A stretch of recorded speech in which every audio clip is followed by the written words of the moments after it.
को जोर का झटका। कोर्ट ने पूर्व मुख्य चुनाव आयुक्त राजीव कुमार को नोटिस जारी किया। बिहार चुनाव में जमकर धांधली के आरोपों के बाद चुनाव आयोग एक नए संकट में फंस गया है। इस बार मामला चुनावों में ईवीएम की सेटिंग से जुड़ा है, जिसे लेकर इलेक्ट्रॉनिक वोटिंग मशीन को हटाकर फिर से बैलेट पेपर से चुनाव कराने की मांग की जा रही है। सुप्रीम कोर्ट के वरिष्ठ वकील महमूद प्राचा द्वारा इसे लेकर दाखिल याचिका में कोर्ट ने एक बड़ा आदेश जारी किया है। कोर्ट के इस आदेश से चुनाव आयोग और उसके सरगना ज्ञानेश कुमार की हवाइयां उड़ गई हैं।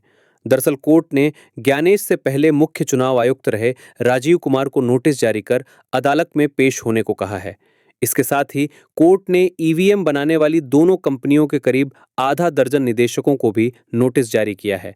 अगर इस मामले में याचिकाकर्ता के पक्ष में फैसला आता है तो चुनाव में ईवीएम का उपयोग बंद करके इसे फिर से बैलेट पेपर से कराने का रास्ता खुल सकता है। याचिकाकर्ता महमूद प्राचा ने एक प्रेस कॉन्फ्रेंस करके इस बारे में जानकारी दी। हमने 14 जून को ये जो कंप्लेंट की थी पार्लियामेंट स्ट्रीट पुलिस स्टेशन में, उसमें यही कहा था कि चुनाव आयोग मशीनों के जरिए आरएसएस और बीजेपी को फर्जीवाड़ा करके चुनाव जितवाता है। मशीनों के जरिए ना, एक दिन इन सबको आके बाबा साहब डॉक्टर भीमराव अंबेडकर के संविधान के तहत बनी हुई अदालतों के सामने, भले ही इन अदालतों में कितनी भी मुश्किलों का सामना करना पड़ रहा है, जवाब देना पड़ेगा। इन सबको अदालत के सामने हम लाएंगे और इनकी चोरियां पकड़वाएंगे। तो कल एक बहुत अच्छा ऑर्डर हुआ है, वो हम आपको दिखा दें। और ये ऑर्डर ये है कि इस एफआईआर को कराने के लिए कि एफआईआर क्यों ना ऑर्डर कर दी जाए अदालत से के माध्यम से। इतने लोगों को नोटिस हुआ है अदालत का, वो मैं आपको पढ़ के सुना रहा हूं। पहला तो स्टेट को हुआ है, वो होता ही है। दूसरा राजीव कुमार जी, आप सबको याद होगा ना, जो पिछले वाले उनके समय में ही ये धांधली हुई थी लोकसभा के चुनाव में, उनको भी नोटिस जारी हो गया है। दूसरा हुआ है मिस्टर सुखबीर सिंह संधू को भी, जो उस समय भी चुनाव आयुक्त थे।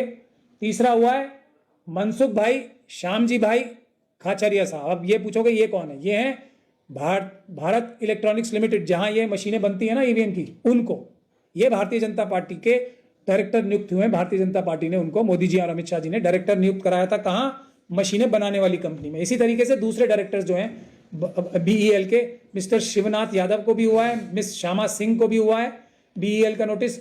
डॉक्टर पीवी पार्थसारथी, जो भी भारत इलेक्ट्रॉनिक लिमिटेड के डायरेक्टर हैं, आरएसएस और बीजेपी द्वारा बनाए, उनको भी हुआ है।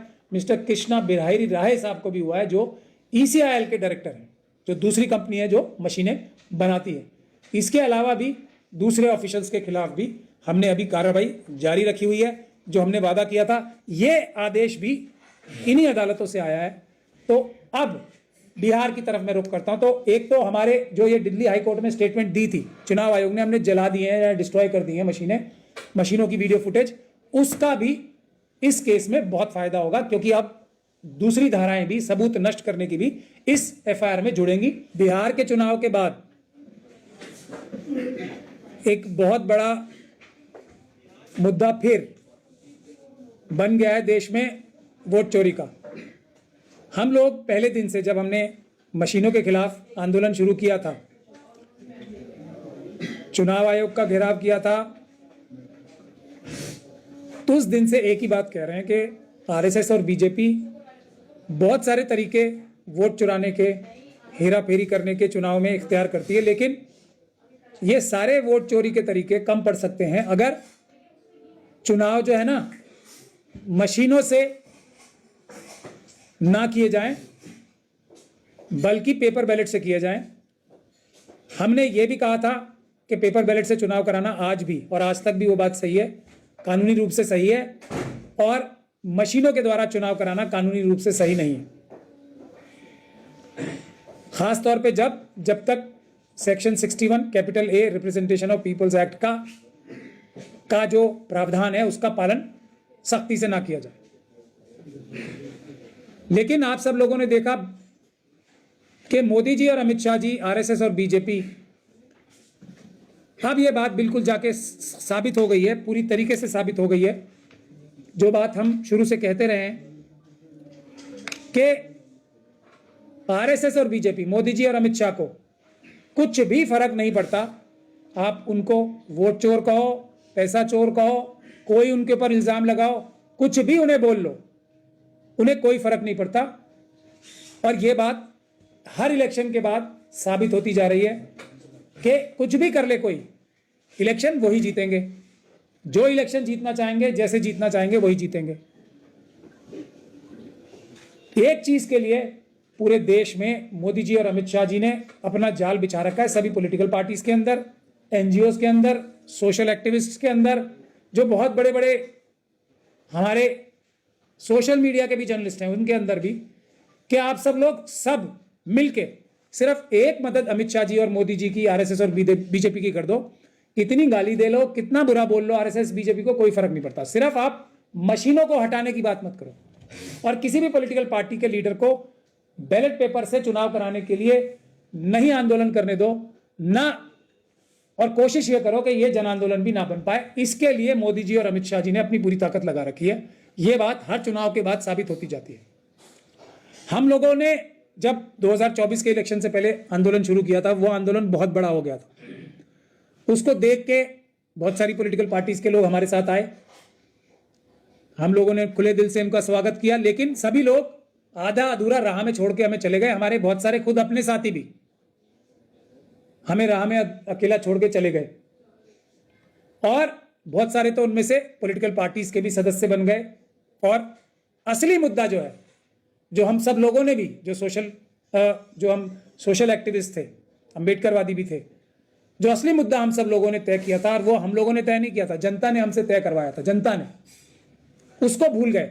और नतीजा ये है 2024 के लोकसभा के बाद और उससे पहले भी एक के बाद इलेक्शंस हारते गए। 2024 के इलेक्शन में बीजेपी की 50 सीटों से ज्यादा नहीं आनी चाहिए थी। ये सच्चाई है।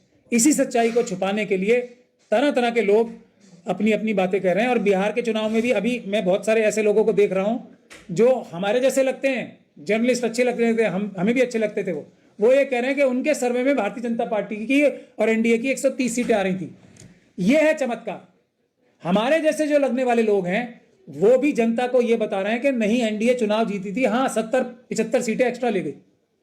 इससे बड़ा भी झूठ कोई नहीं हो सकता। ये अलग अलग तरीके से देश की जनता को बहकाने का और भटकाने का काम हो रहा है। हमारे खुद जो हमें अच्छे लगने जैसे लोग हैं वो भी एसआईआर की तरफ मुद्दा भटका दिया, वोटर लिस्ट की तरफ मुद्दा भटका दिया। राहुल जी ने इतनी पता नहीं कितने करोड़ों रुपए खर्च हुए होंगे वो डेटा कलेक्ट करने में, लेकिन ये सब भी आरएसएस और बीजेपी को इलेक्शन जीतने के लिए काफी नहीं है। नहीं जीती आरएसएस और बीजेपी इस वजह से, क्योंकि जनता खुद आरएसएस और बीजेपी को हटाने निकल पड़ी थी। राहुल जी और तेजस्वी जी की जो रैली हुई थी ना वोट चोरी की, देखा था उसमें क्या पैसे खर्च किए गए थे? खुद आए थे चल के लोग, क्योंकि ये जनता की आवाज है। अब जनता की आवाज मशीनों के खिलाफ है, उसी से भटका के रखा सब पॉलिटिकल लीडरशिप को। दो महत्वपूर्ण चीजें हैं जो मैं आपकी संज्ञान में लाना चाहता हूं अभी। लेकिन मुझे यह गर्व है कि एक ईमान वाले अम्बेडकरवादी की हैसियत से हम लोगों ने, हमारी छोटी सी टीम ने अपना जो संघर्ष था जारी रखा, सड़कों पे भी और अदालतों में भी।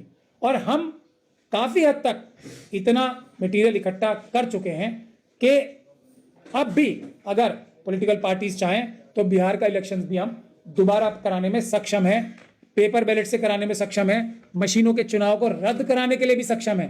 कुछ चीजें याद दिला दूं मैं आपको। हमने ये ऑर्डर लिया था हाई कोर्ट से कि सभी सीटों पे वीडियोग्राफी सुरक्षित रखी जाएगी, कराई भी जाएगी और सुरक्षित भी रखी जाएगी सभी चुनावों में।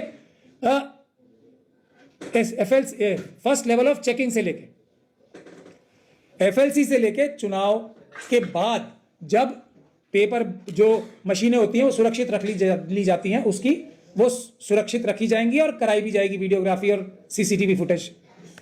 ये ऑर्डर हमने कराया था। फिर पंजाब हरियाणा का भी मैं आपको याद दिला दूं, हमने जब ये ऑर्डर कराया कि 90 की 90 सीटों की पंजाब हरियाणा की हमें वीडियोग्राफी दे दी जाए, तो इससे तो कलई खुल जाएगी ना, सच और झूठ बिल्कुल साफ हो जाएगा। कोई ये वोटर लिस्ट में प्रेजेंटेशन करने से कोई सच और झूठ साबित नहीं हो रहा है। आरएसएस और बीजेपी ने और चुनाव आयोग ने बोल ही दिया कि भाई इसका क्या भरोसा है कि ये जो वोटर लिस्ट में धांधली हुई है उसमें बीजेपी को ही फायदा हुआ।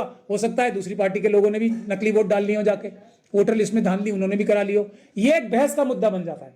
इसीलिए हमने जनता के कहने पर सटीक मुद्दा ढूंढा हुआ है कि हमें सीसीटीवी फुटेज दो, जनता अपने आप देख लेगी। और असली मुद्दा यही है कि पेपर बैलेट से चुनाव होने चाहिए, ईवीएम से नहीं होने चाहिए। उसके बाद पंजाब एंड हरियाणा का जब ऑर्डर मिल गया हमें हरियाणा असेंबली का, तो सरकार ने कानून बदल दिया किस चीज को रोकने के लिए कि जनता अपनी आंखों से ना देख ले सबूत। और वो मेरे सबूत नहीं है, चुनाव आयोग के ही सबूत है, उन्हीं की वीडियोग्राफी है। चलिए, हमने फिर भी हार नहीं मानी और आरएसएस और बीजेपी और चुनाव आयोग को जीतने का फिर भी हमसे रास्ता नहीं मिला दिल्ली हाईकोर्ट में। हमारी तो कई हाईकोर्ट्स में एप्लीकेशन चल रही हैं। महाराष्ट्र में महाराष्ट्र के चुनाव के लिए तो पीआईएल में ही कन्वर्ट कर दिया है हाईकोर्ट ने वहां की हमारी इंडिविजुअल एप्लीकेशन को, कि वहां की भी सारी वीडियोग्राफी हमें दे दी जाए। तो इलेक्शन कमीशन ने एक और चाल चली, 45 दिन का कानून बना दिया है कि उसके बाद हम वीडियो डिस्ट्रॉय कर देंगे। कब? अभी मई में 2025 में। यह जनता की नजर में नहीं आया था, ये छुपा के किया उन्होंने। वो कानून पंजाब एंड हरियाणा हाईकोर्ट के बाद हरियाणा की वाली के लिए, हरियाणा की जो वीडियो फुटेज ना देने के लिए तो कानून बदला था पार्लियामेंट में जाके। ये छुपे छुपे बदल दिया, चोरी छुपे बदल दिया कानून, किसी को पता ही नहीं। लेकिन फिर भी इन्हें भरोसा नहीं आया कि ये अब भी दिल्ली हाईकोर्ट से हार तो नहीं जाएंगे हमसे। हमारे पिटीशन में कहीं दिल्ली की इन्हें देनी तो नहीं पड़ेगी वीडियोग्राफी, और उससे ये कहीं रंगे हाथों नहीं पकड़े जाएंगे। तो उन्होंने एक और काम किया, बहुत बड़े सीनियर एडवोकेट को एक लाए और ये बोला, और मैं इसको थोड़ा अपने अंदाज में कहना चाहता हूं कि हाँ, इलेक्शन कमीशन चोर है, इसीलिए जो आप सबूत मांग रहे थे ना कि दिखा दो ईमानदारी से हुए चुनाव मशीनों से या बेईमानी से, वो हमने डिस्ट्रॉय कर दिए। ये तो वकील साहब ने नहीं कहा कि इलेक्शन कमीशन चोर है, लेकिन उसका मतलब तो यही है ना, सबूत कौन मिटाता है? अगर किसी के पास चोरी का सामान रखा हो तो वो उसे डिस्ट्रॉय करता है ना। लेकिन चुनाव आयोग ये भूल गया कि उसका सामना अंबेडकरवादियों से हुआ है। हमने उसका भी हमें ही लाभ हुआ, क्योंकि इससे भी वो दिल्ली की भी वीडियोग्राफी रोक नहीं पाएंगे हमसे, उसकी हम कानूनी कार्रवाई कर रहे हैं। लेकिन एक बात तो स्पष्ट हो गई कि एक और अपराध इलेक्शन कमीशन ने कर दिया, और यह अपराध कौन से वाले मुकदमे में हुआ? जो हमने पार्लियामेंट स्ट्रीट में एक कंप्लेंट दी थी आज से चुनाव के तुरंत बाद, लोकसभा के, जो हमने दी थी, आप सब लोगों ने भी कवर की थी। हमने 14 जून को ये जो कंप्लेंट की थी पार्लियामेंट स्ट्रीट पुलिस स्टेशन में, उसमें यही कहा था कि चुनाव आयोग मशीनों के जरिए आरएसएस और बीजेपी को फर्जीवाड़ा करके चुनाव जितवाता है, मशीनों के जरिए। तो उसके लिए अब अमित शाह साहब की पुलिस ने तो कहां ही करना था ये, तो उसमें हमें फिर अदालत जाना पड़ा था। मजिस्ट्रेट की अदालत से हमारा जो ये एप्लीकेशन थी एफआईआर कराने की, वो डिसमिस हुई थी। डिसमिस होने की वजह जो मेन बड़ी दी गई थी वो ये थी कि पार्लियामेंट स्ट्रीट थाने को ये ताकत नहीं है, और यहाँ के लोकल मजिस्ट्रेट साहब को ये ताकत नहीं है कि वो पूरे देश में जो लोकसभा के चुनाव में 2024 के मशीनों के माध्यम से जो गड़बड़ी हुई है उसके लिए इन्वेस्टिगेशन कर सके। तो वो हमारा केस डिसमिस जो हुआ था, उसके खिलाफ हम सेशंस कोर्ट में गए थे।